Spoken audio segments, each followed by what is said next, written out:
Regardez cette image. C'était en juillet 2018. Jamais depuis 1947, le lac d'Annecy n'avait enregistré un niveau d'eau aussi bas. Cet événement rappelle que la Haute-Savoie n'échappe pas au bouleversement climatique. Ici comme ailleurs, la nature est fragile et la biodiversité en danger. Et la pression démographique n'arrange rien.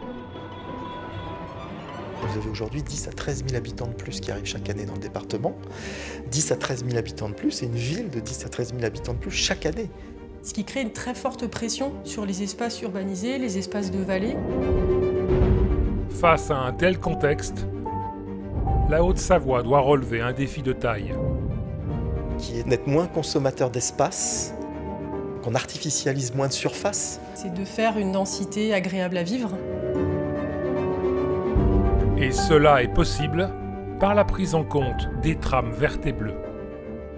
C'est un réseau qui met en relation des réservoirs de biodiversité.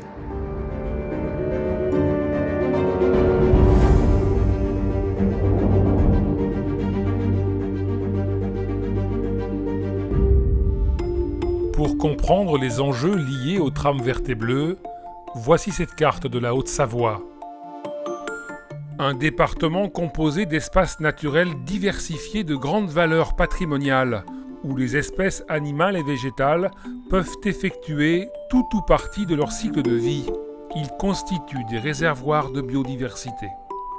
La Haute-Savoie est un département particulièrement riche en termes de biodiversité. On y trouve notamment un tiers des espèces végétales présentes en France. Ces réservoirs étaient naturellement reliés entre eux par des formations végétales et des cours d'eau constituant des corridors écologiques. Mais l'activité de l'homme est passée par là. Routes, voies ferrées, urbanisation des vallées. Tous ces phénomènes ont fragmenté ces liaisons. Et donc le concept de trame verte et bleue, il vient en particulier sur ce champ-là, puisque trame, c'est réseau, donc c'est la mise en lien quelque part de tout ça, pour contrer en quelque sorte ces processus de fragmentation. Et la trame verte et bleue, elle est plutôt là pour coudre, ou pour recoudre en quelque sorte un tissu du vivant qui est un peu déchiré, quoi. Les trames vertes et bleues favorisent ainsi les liens entre les milieux de vie de la biodiversité, mais pas seulement. Vous allez découvrir 3 exemples, toujours en Haute-Savoie, qui montrent que la prise en compte des trames vertes et bleues n'est pas une contrainte, bien au contraire, c'est un atout pour nous tous, grâce aux services et bénéfices qu'elles apportent. Nous sommes ici près de Faverges, au sud du lac d'Annecy, entre le massif des Bauges et le massif des Aravis. Ce territoire est identifié comme corridor majeur entre les deux massifs. Il est constitué d'une mosaïque de milieux, cours d'eau, pelouses sèches, espaces boisés, espaces agricoles et de très nombreuses zones humides qui jouent un rôle essentiel dans la prévention des inondations. On parle de zones d'écrêtement de crues. En fait, ce sont des zones qui absorbent toute l'eau qui peut tomber, venir des montagnes et qui ensuite le relarguent à des périodes plus favorables, notamment des périodes de sécheresse. Du coup, si on urbanise ou si on imperméabilise les sols, ils ne joueront plus ce rôle-là. Dans leur plan local d'urbanisme intercommunal, les élus ont intégré une OAP spécifique trame verte et bleue. Alors que la loi impose d'identifier et de protéger les zones humides de plus de 1000 m², les élus locaux sont allés plus loin. Ils ont aussi identifié les zones de moins de 1000 m², et ce n'est pas tout. On a une cartographie d'une zone humide, qui est l'espace réglementaire. Et au niveau de la communauté de communes, on a été plus loin en incluant autour de cette zone l'espace de bon fonctionnement. Et ça permet vraiment de pouvoir préserver les zones humides dans leur ensemble sur un bassin cohérent. Puisque si on préserve que la zone humide, on va préserver effectivement une certaine biodiversité, mais si on construit tout autour de la zone humide, elle va perdre sa fonctionnalité et perdre une partie des services qu'elle peut rendre aussi à la collectivité. Lutter contre les inondations, c'était aussi l'objectif de la restauration du Foron qui traverse Ambilly. Ce projet a été piloté par le SM3A, syndicat mixte d'aménagement de l'Arve et de ses affluents. La fonction première du SM3A, c'est déjà la protection contre les inondations. La deuxième, c'est la gestion de tout le milieu aquatique. Et la troisième chose, c'est la gestion de l'eau, la qualité de l'eau et la quantité de l'eau. Ce projet a permis à cette rivière de retrouver son cours d'eau naturel, mais il a été aussi l'occasion d'une reconquête des berges au profit des habitants. Aujourd'hui, ces projets-là sont avant tout des projets qui sont pour les usagers au-delà de la simple question technique. Ça permet la réappropriation des habitants d'un cours d'eau. Mais au-delà d'un espace de déambulation, une trame verte et bleue peut aussi participer à la conception d'un nouveau quartier d'habitation et d'une densité agréable à vivre. La preuve, à Argonnet.